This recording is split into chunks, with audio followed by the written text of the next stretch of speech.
Alhamdulillahi Rabbil Alamin.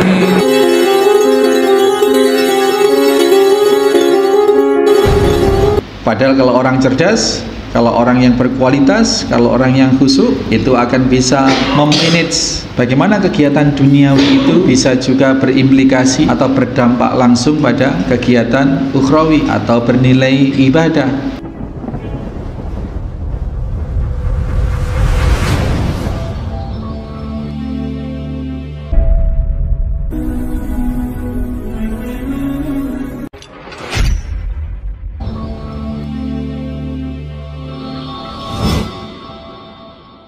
Bismillahirrahmanirrahim. Assalamualaikum warahmatullahi wabarakatuh.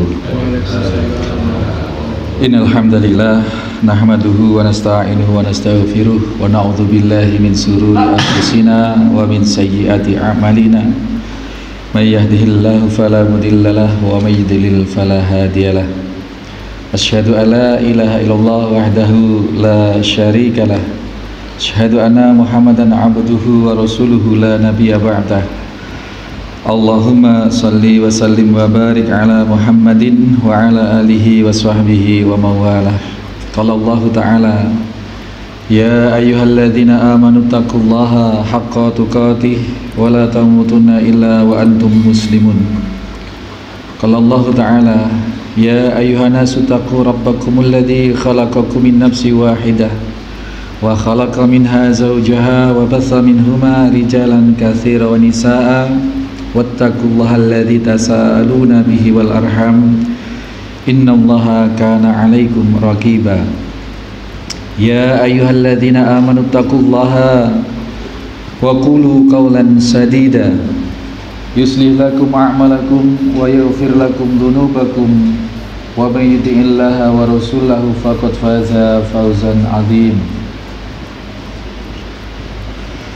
Ma'asyiral muslimin, jamaah salat subuh Musholla Al-Hikmah Talkandang Situbondo serta segenap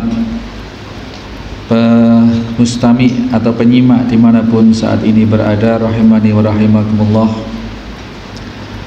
Senantiasa kita panjatkan puji syukur, senantiasa kita bersyukur sesyukur-syukurnya atas segenap nikmat yang Allah berikan kepada kita, sehingga iman Islam ini seberapapun kadarnya masih melekat di dalam jiwa kita, dan kita senantiasa memohon kepada Allah untuk terus memberikan penjagaan dan perlindungan atas iman Islam kita ini dari berbagai erosi, abrasi, fitnah-fitnah yang luar biasa mendera dari hari ke hari atas diri kita. Mudah-mudahan Allah senantiasa membimbing kita dengan taufiknya sehingga kita bisa mempertahankan, bahkan justru meningkatkan dari hari ke hari iman Islam kita ini hingga kelak kita menemui ajal dan kita mendapati husnul khotimah. Amin Allahumma amin. Salawat serta salam senantiasa kita haturkan untuk junjungan kita Nabiullah Muhammad sallallahu alaihi wasallam, karena ini terkoneksi secara langsung atas keselamatan hidup mati kita. Hidup kita memakai atau menjalankan apa-apa yang baginda Nabi Shallallahu Alaihi Wasallam ajarkan, maka kita selamat di dunia, dan tentunya kita juga akan selamat di akhirat, masih di backup dengan jaminan dari Allah Subhanahu wa Ta'ala bahwasanya apabila kita mengikuti dengan sungguh-sungguh apa yang Nabi Shallallahu Alaihi Wasallam tuntunkan dan kita memperbanyak sholawat atas Nabi Shallallahu Alaihi Wasallam, maka kelak kita akan mendapatkan syafaat atas izin Allah dari baginda Nabi Shallallahu Alaihi Wasallam, dan ini jaminan keselamatan akhirat kita. Mudah-mudahan kita termasuk sebagai hamba-hamba yang mendapatkan syafaat kelak. Amin Allahumma amin. Hadirin rahimani wa rahimakumullah, kita sempat terjeda beberapa pekan untuk melanjutkan kajian kita kitab Ar-Riyadhus Shalihin ini. Kita sampai di hadis yang ke-66 setelah kita lalui beberapa muwajahah untuk menyelesaikan hadis yang ke-65 tempo hari, karena memang hadisnya begitu panjang dan syarat dengan faedah-faedah atau fadilah tentang 3 orang Bani Israel tempo hari. Dan ini kita maklumi karena Nabi SAW jangankan sampai cerita panjang lebar, satu kecap ucapan Nabi, apa istilah sak kecap itu Pak? Satu kalimat saja ucapan Nabi itu mengandung pelajaran yang sedemikian besar. Karena Nabi sendiri menginformasikan kepada kita, ini utitu jamiul kalim, jawamiul kalim, ini utitu jawamiul kalim. Sesungguhnya aku dianugerahi oleh Allah kemampuan untuk berkata singkat tetapi memiliki makna yang luas. Maka hadis 65 kemarin yang beberapa halaman di dalam kitab Riyadhus Shalihin punya saya ini harus kita kupas dalam 3 kali pertemuan insyaallah ta'ala. Nah, kali ini kita akan mendapati satu hadis yang lumayan pendek, tetapi tetap saja karena jawamiul kalim tadi itu ya, karena saripati dari kata-kata baginda Nabi SAW itu sedemikian luas, singkat tetapi mengandung pembelajaran yang sedemikian luas. Asabi' ini hadis ke-7 di bab muraqabah, di bab yang ke-5. Namun secara keseluruhan dalam kitab ini menempati hadis yang ke-66. Mu'allif Al-Imam An-Nawawi, pengarang kitab ini, penulis kitab ini, menempatkan sebagai hadis ke-7 di bab 5 muraqabah, bab yang mengantarkan kita untuk senantiasa merasa diawasi oleh Allah, merasa dilihat oleh Allah. Ini ranahnya adalah ihsan, dimana ihsan itu adalah kita beribadah dengan seolah-olah dengan melihat Allah langsung, sehingga menimbulkan kekhusyuan, menimbulkan keikhlasan yang besar, ihsan. Dan apabila tidak mampu untuk seolah melihat Allah, maka yakinilah bahwasanya pasti Allah melihat kita. Nah, muraqabah ini mengurai beberapa sumber rujukan dalil baik Al-Quran maupun Al-Hadis. Ada beberapa 7, 8, 9, nanti ada 9 hadis yang kita sampai hadis yang ke-7. Hadis yang ke-7 ini dari sahabat An Abi Ya'la Shaddad bin Ausi radhiyallahu anhu. Sahabat Shaddad bahwasanya beliau menceritakan anin Nabi sallallahu alaihi wasallam, bahwasanya Nabi sallallahu alaihi wasallam qala, telah bersabda, al-kaisu man dana nafsahu wa amila lima ba'dal maut.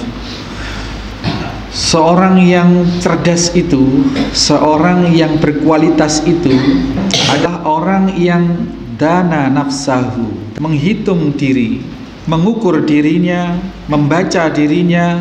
Yang pertama, yang kedua, wa amila lima ba'dal maut, dan dia senantiasa beramal atau melakukan perbuatan-perbuatan untuk kepentingan ba'dal maut, setelah kelak mati, untuk kepentingan akhirat.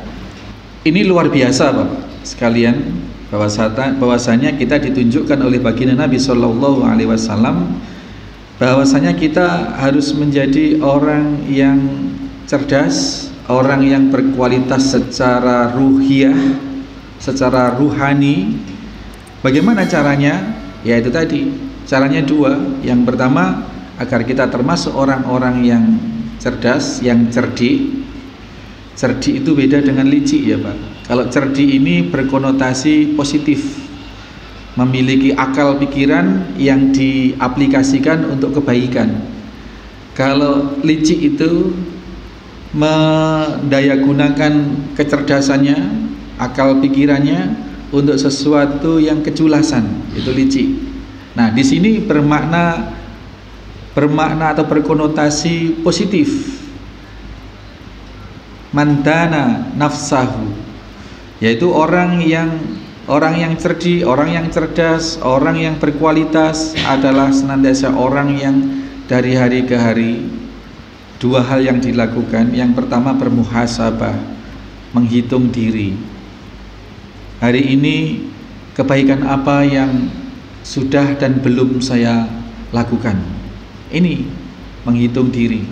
Hari ini kira-kira dosa-dosa apa atau kesalahan-kesalahan apa di hadapan manusia maupun di hadapan Allah yang keterucut kita lakukan. Ini orang yang selalu bermuhasabah.